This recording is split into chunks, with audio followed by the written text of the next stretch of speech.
It was just overwhelming support from the local community, and it was clear that everyone was really into mushrooms as much as we were. It's a beautiful thing. Most people, especially here in Australia, haven't seen these varieties that we're growing.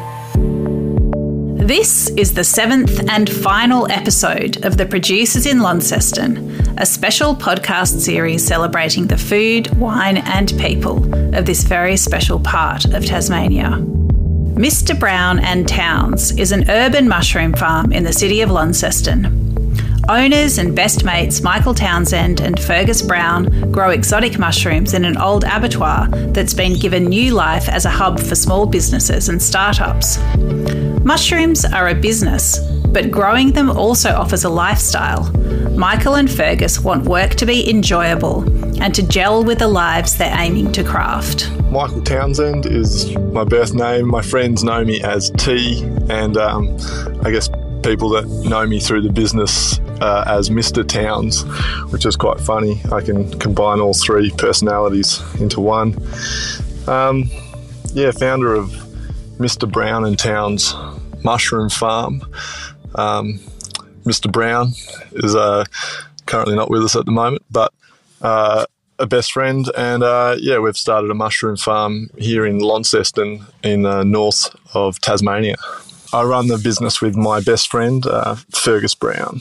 I'm Fergus Brown. I am obviously Michael's business partner in this, and I grow mushrooms now. Full-time mushroom grower, full-time. Mr. Brown and Towns is I think a lifestyle, really, that me and Fergus have managed to focus our attention on. It is a mushroom farm that provides the two of us with flexibility to ultimately have a healthy work-life balance, I think, and maybe approach work and family and friendship and usage of time and financial security from a way that is not as traditional as most might be, perhaps. Yeah. If farm suggests fields and soil, you'll need to dismantle that notion to understand Mr. Brown and Towns' mushroom garden. It's indoors and urban, surrounded by ceilings and walls rather than skies and weather. Fergus takes us inside. The mushroom farm is quite unassuming. We're in a complex called Blue Ribbon. It's kind of a bit of a mishmash of different businesses up here, but essentially it's an old abattoir. I think it was the main abattoir for the north of Tasmania. Hasn't been operating as an abattoir for, I think it's like 25, 30 years now, maybe a bit less. But and it was dormant for a long time. Brian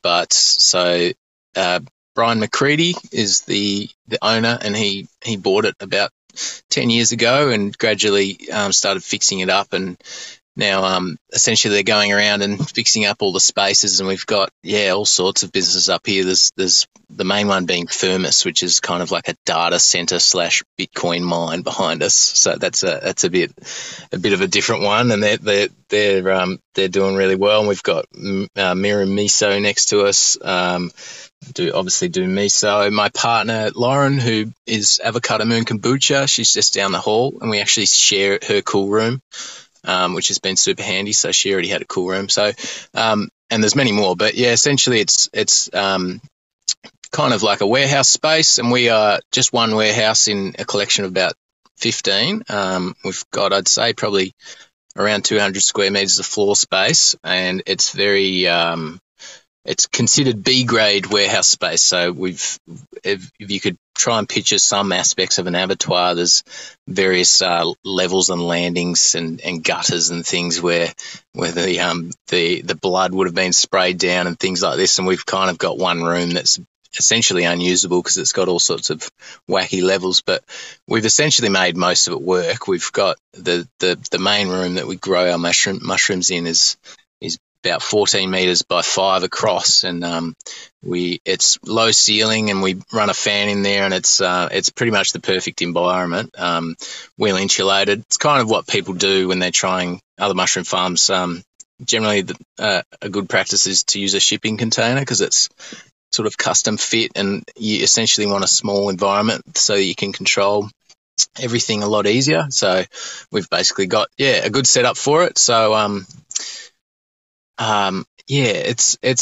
it's been a challenge, I guess, trying to figure out how to make it work, especially as the business grows. So when we started, we were doing 30 sort of blocks, we call them, of mushroom bags a week. So blocks, just this one unit of substrate that we grow mushrooms on, and now we're doing close to 400 a week. And so those growing pains, we haven't changed the space. We've still got the same amount of space. So we've probably redesigned the system, I'd say 4 or 5 times now, and it's been a lot of moving things around, a lot of conversations about how this could work, and a lot of fantasizing about getting an extra warehouse space, which we hopefully will do in the future, so that we can have the perfect system. But it's ugly, but it works, and it's been great for us.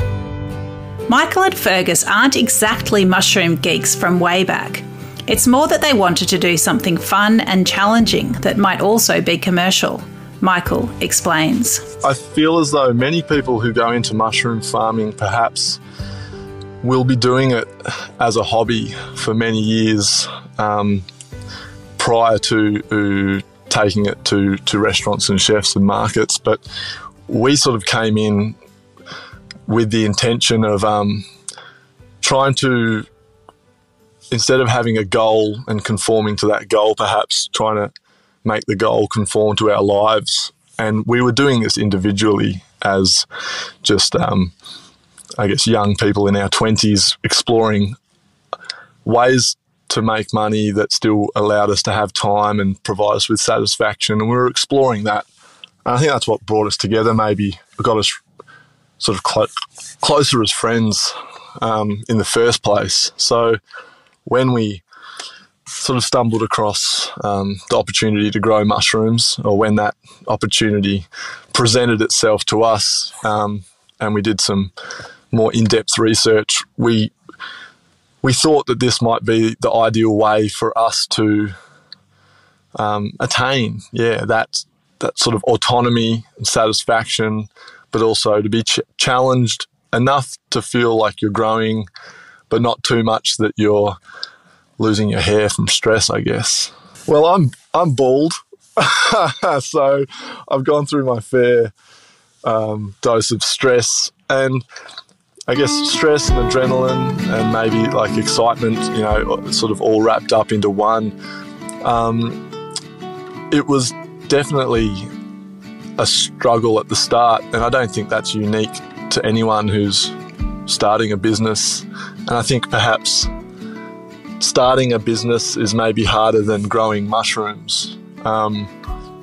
Starting a business, especially if you've never done it before, there's a lot to learn. There's a lot of challenges, and there's a lot of pressure. So that forces you to dig deep, and especially because there was two of us, we could sort of hold each other accountable and encourage each other along. One of us might get a little bit worn out because we're both, putting in as much time as we had available aside to our jobs.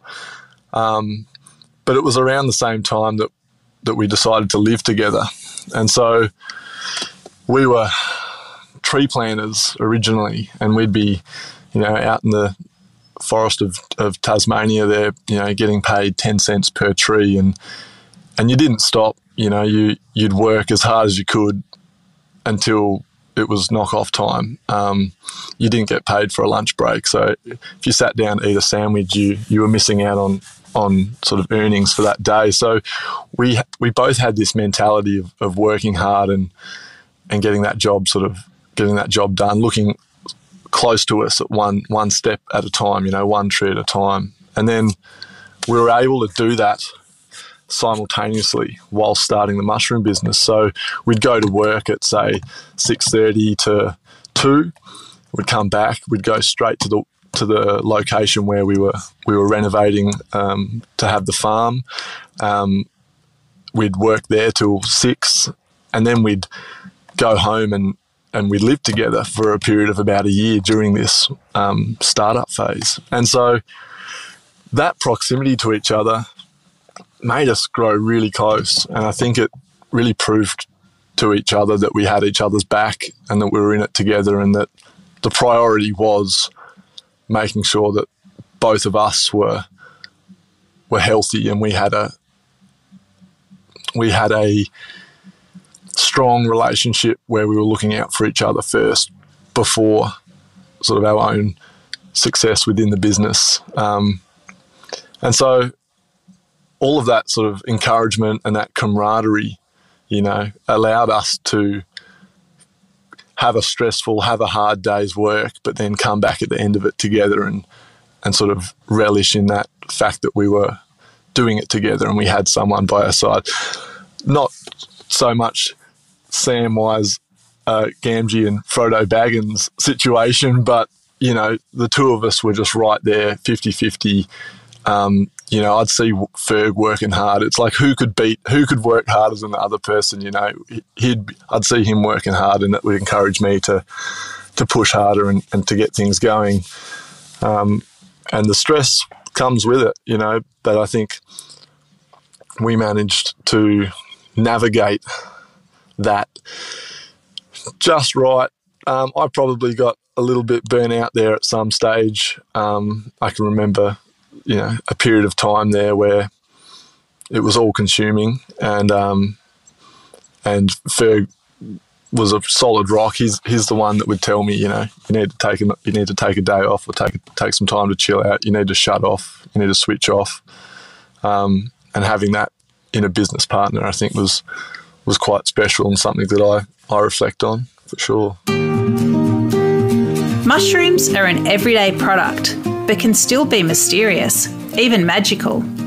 Fergus gives us the 101. Mushrooms are unique in that they're not considered plants, they're not considered animals, they're in their own kingdom of fungi. And unlike plants, they don't use photosynthesis, so they don't require light. There's a bit of a misnomer. A lot of people assume that they grow in the dark. That is kind of true. I mean, they don't require light to grow, so they will grow through the night, but we actually grow our mushrooms in full spectrum lighting the whole time. It gives them the pigment, so without that light they would be pale, and haven't even done the experiment to find out. We just know they enjoy the light. So yeah, a mushroom. So the process, essentially, from the farmer's perspective, is that we want to create a soil for them to grow in, and then we essentially sow a seed in that soil, the mushroom seed, which is called the spawn, and it'll take anywhere from sort of 1 month to sort of 3 months, depending on the strain, for that mushroom to start to finish. So they're very, very finicky things to try and wrangle. Essentially, they're essentially untamable, but you just do the best you can to get them to come as consistently as you can. But so yeah, generally we've got mushrooms that are fully formed and ready to be harvested. So we'll go through with our crates that we harvest into and pick them right there in the fruiting room, and then take them to a commercial kitchen to trim the substrate off and box them up.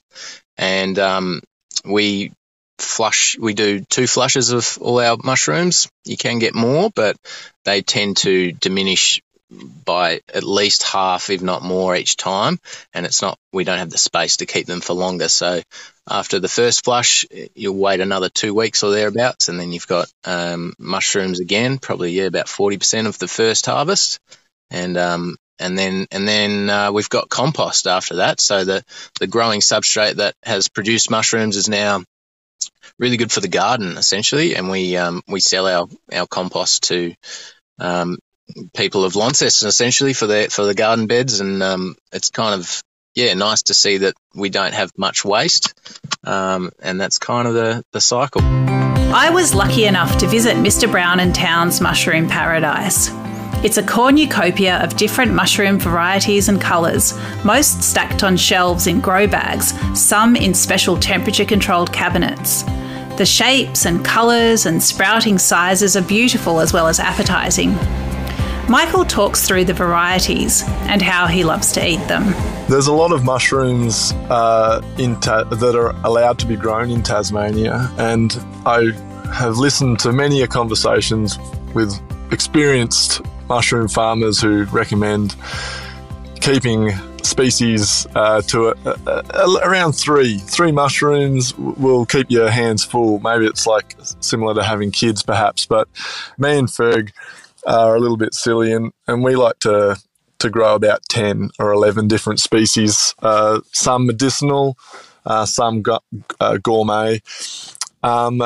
We have a variety of oysters, and the oysters will come in different shapes and colours. We have king oyster, the pink oyster, gold oyster, the shimmer fury or the black pearl oyster, the blue shimji, and a monster blue and a winter white. So there's a few there. And then the more sort of exotic varieties that we play around with are the lion's mane, which is becoming quite popular. We have a coral tooth, we have a chestnut, a pioppino, and a namako mushroom, and we dabble with a strain of reishi as well. So they all will provide you with something unique, and so the beautiful thing with mushrooms is that you never get bored of them, and so I'll go through phases of liking particular mushrooms at certain stages depending on what I'm cooking and what I'm feeling like. If I'm doing salads, perhaps if it's a summertime meal, I might be working with a lighter mushroom, maybe the coral tooth.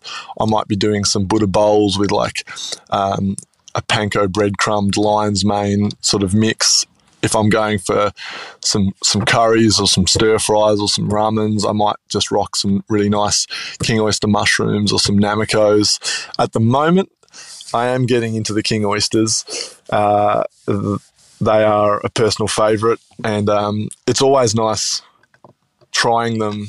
I eat mushrooms every day, but you'll go out and you'll try your own mushrooms that a chef's cooking, and you'll kind of get to taste or experience them in their peak, and then try and replicate that at home. And I think that's one of the beautiful things about it is it's quite a simple produce to cook at home yourself. So chefs are not going crazy with them. They're keeping them really simple, and the beautiful thing is people can do that at home and get the same experience. When Michael and Fergus thought mushrooms might be their next business, they soon realised there was a lot to learn.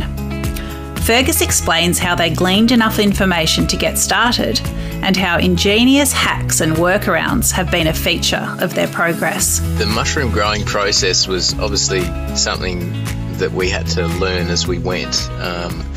And luckily for us, there's a lot of good information on YouTube. I think there's a bit of a trend in the States that's been going on longer than it has here, with people growing mushrooms at home and then transitioning into business scale and not so on and so forth. And there's in the day that we live in, there's a lot of people posting about it online. So we essentially learnt from YouTube, and it was awesome because we got to see how other people figured it out, and a lot of the time it was on a very low budget with only so many resources around. So these things that if we were a first grade, full-on operation would probably be all stainless steel and tens of thousands of dollars off the shelf. But you figure it out if you need to, and the things we're trying to achieve are pretty basic at the end of the day. We just want to heat something up, or we just want to mix it. And so there's always a bootstrap option for achieving those things. And so, we've been very fortunate in that both Michael and I have fathers that are very handy, particularly Michael's. He's a fitter and turner by trade, so he knows his way around a welder. He can pretty much take anything and make it into anything else. So, and also fortunately he's retired, so he'll be milling around looking for something to do, and we'll be like, "Here you go, Graham. This is what we need fixed today, mate." And And off he goes, and he'll figure it out, and he'll come back in a couple of days and be like, this is what I reckon. And, you know, sometimes we might help him build it. A lot of the time he's already just done it himself. And sure enough, the thing will work for a decent while. If it doesn't, he'll come and fix it again. So that's been super handy. And then my dad is a similar MacGyver. Hasn't been as available, but when he has been, it's been great. But he's sort of, I guess, just through example, taught me to build a little bit. And I wasn't much of a builder before this business, but I always wanted to just know my way around the tools, and I've essentially had heaps of opportunity to do that. So I've been figuring it out as I go. They're all Frankenstein machines. They're all just, you know, figured out and thrown together and held together with, not masking tape, but nails at least. We're up to the nails level, and they all do the job. They're great, and it's been fun really figuring that out. That's kind of been the most creative and rewarding part of the business. We're making money for ourselves on things that we've just built from essentially scraps, which is awesome. Growing is one thing, but you've got to get the mushies into market. Michael picks up the tale. The process of mushroom growing is you grow mushrooms and then you put them in a crate and you basically go door knocking. To begin with, you know, that was how it all started. So, you know, I can remember being quite nervous, feeling a little bit out of my depth, but being overwhelmed with an abundance of mushrooms and putting them in a box and walking through the town of Launceston, you know, trying to go into as many restaurants and cafes that I thought would be, you know, approachable and might be interested in the public in the product, and going in, talking to the chef, opening the box, being like, this is what we've got, we're growing this, and they'd look at me and go, yes, but can you grow it consistently? You know, is this going to be a regular supply, or are you just going to sort of jump in and jump out? And that was probably the biggest sort of feedback that we got, was consistency and reliability is something that sort of chefs are after, and that from early on became our sort of goal, was to maintain that consistency of product and that quality locally. And so we never bit off more than we could chew. We'd scale up very slowly. Mushrooms like to grow slow. You know, there'll be better quality mushrooms if they're grown slowly. And so we took that approach with our clients, taking on some cafes early on. We got some great support from a few local restaurants who were interested in the product. And then it's just, like Ferg said, you know, starting off with 20 blocks of mushrooms and then growing to 400 blocks, starting off with one or two repeat customers and then growing that to, you know, over 30 repeat regular orders that are locked in each week. After a period of focusing on restaurant sales, we moved into the markets as well. It's a great food community here in Launceston. Recently got named a city of gastronomy, and for good reason too. There's a lot of support for local produce, and so we found that the community at the local markets were definitely one that we resonated with, and there were people there, maybe a slightly older generation, that were they'd sort of been there before us, you know, and we resonated with them. And so when we came into the Launceston Harvest Market, I think about 2 years ago now, it was just overwhelming support from the local community, and it was clear that everyone was really into mushrooms as much as we were. So that was a nice transition to make. From there, we moved down to the Hobart Farmgate Market probably about 12 months ago now. So we've been doing the markets consistently on the weekends, Saturday and Sunday, you know, for over 12 months. And restaurant sales for, maybe 2 years. Home cooks love the mushrooms, but chefs are another level. How did the guys find their way into restaurants? And how have those relationships driven their connection to other Tasmanian producers? Yeah, so we had our heads down for a fair while in the early stages. We didn't really involve ourselves in social media too much on a personal scale, and so we weren't really present online. People could only talk to us or find us at the markets for nearly 12 months. And then it was, as soon as we started getting sort of encouragement from chefs who've been, operating at a high standard for the majority of their career, that sort of gave us signs that we were in the right direction and we were doing something good. Nearly every day I'll wake up with a post from a supporting restaurant that uses our product that's that's showcasing it, that's showing it off, that's proud of it, whether it's a farm tour or a new dish that they've tried. And that sort of support's really encouraging. I think that's important to be proud of where we are and what we do. As far as the local community goes, it's personal relationships. It's farmer to customer relationships. We do the markets, and every time I'm on, there's a regular person that comes through who I nearly know by a first name basis now. And so you develop those relationships with them, and they love finding out about the farm and what's changing and not all the highs, but also the lows. What we're struggling with from a business perspective, how we're being affected by the climate or whether it be other factors, tourism, etc., etc. And then next to that, everyone's other producers are also supporting other producers. So, it feels as though it is community driven and it's not competition driven. And that's, I guess, the beauty of Launceston and Tasmania in general as well, is that it's big enough to spread your wings, but small enough to not feel like you're going to get lost, And so you do feel encouraged when you step out and take a risk with something and try something new. You get the support, but you don't feel like you're being, I guess, smothered by other people trying to climb the same ladder, perhaps. The feeling of consuming your produce, it does make you glow. I get friends send me photos of the mushrooms that they've particularly ordered off the menu because it's ones that they know I've grown, and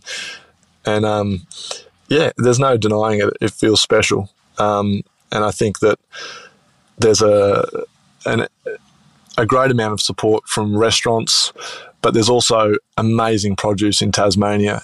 So everyone's helping everyone, and the community here as a whole. But I definitely order the mushrooms when I go to a restaurant, even though I've got them on tap. Mr. Brown and Towns is a business built on multiple motivations and with a variety of outcomes. What is it that Fergus and Michael love about what they do? To be honest, I love just being able to work for myself. I mean, aside from the fact that we grow mushrooms, they're awesome. I really enjoy just being able to, not that I don't have a schedule, we definitely have schedules, but having the flexibility to be able to design our own work life, that's been the most freeing part of the whole experience. So I'd put that first, and then getting to experience the joy from others around the mushrooms. I think probably Michael and I are a bit, I wouldn't say jaded, but I've seen that many mushrooms now that I'm kind of, it does wear off a little bit. I still love them, but I love more to see everybody else's reaction, because it's a beautiful thing. Most people, especially here in Australia, haven't seen these varieties that we're growing. They're quite new. So when you're running the stall at the market, hardly anyone walks by without doing a double take or coming over to ask if they can take a photo, and just blowing out at how impressive these things are. So joy for the work-life balance, and joy that I get to grow such interesting and beautiful and delicious produce. I knew I wasn't going to come up with the next PayPal, and I feel like this is the next best thing for me. I feel challenged. I also feel responsible. It grounds me. Prior to this commitment, I didn't have much in the scheme of responsibility. You know, I was still sort of figuring out and exploring what that looked like.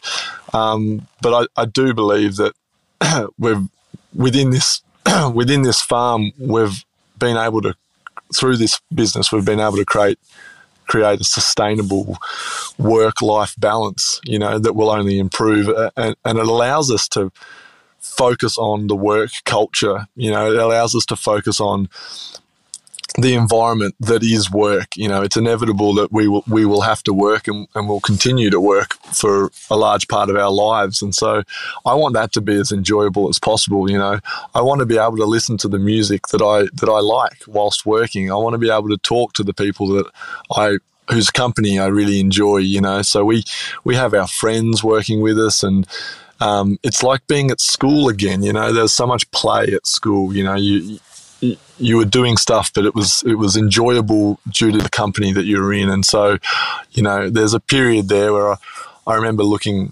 at my bed before going to sleep and just being really excited to get out of it in the morning and get back to the farm. That has definitely worn off a little bit. That was the initial stages, but being at work and being in that environment is so fulfilling, and it just provides me with a lot of happiness, really, every day.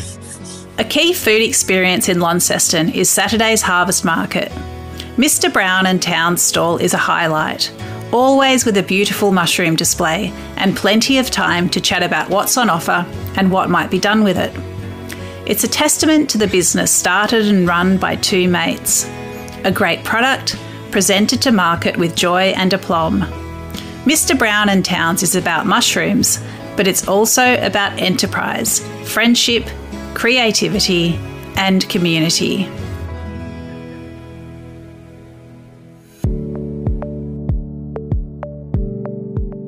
This was the last episode of The Producers in Launceston, a special podcast series that we have absolutely loved making, celebrating the food, wine, and people of northern Tasmania. These podcasts are a partnership with Agricultured, a food showcase of this beautiful and rich region. Listen to all of the Producers in Launceston podcasts on the Deep in the Weeds podcast network.